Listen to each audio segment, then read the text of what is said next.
Hello guys, আজকে সকালবেলা চলে আসছি শ্বশুরবাড়ি। এসে দেখি আমার লাগানো গাছে একটা ফুল ধরছে।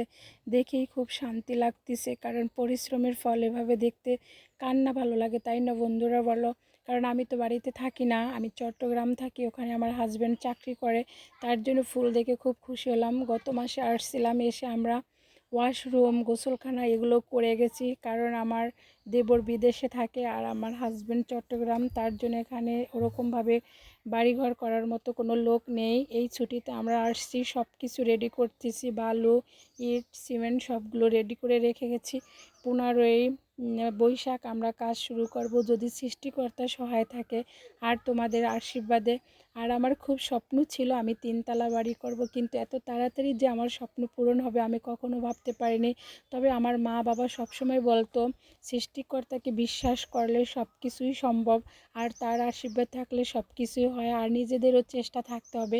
এটা আমি পরিপূর্ণ বিশ্বাস করি, কারণ এই পর্যন্ত অনেক কষ্ট করছি, এখন একটু সুখ ভোগ করব। সব কিছু সৃষ্টিকর্তার আশীর্বাদে।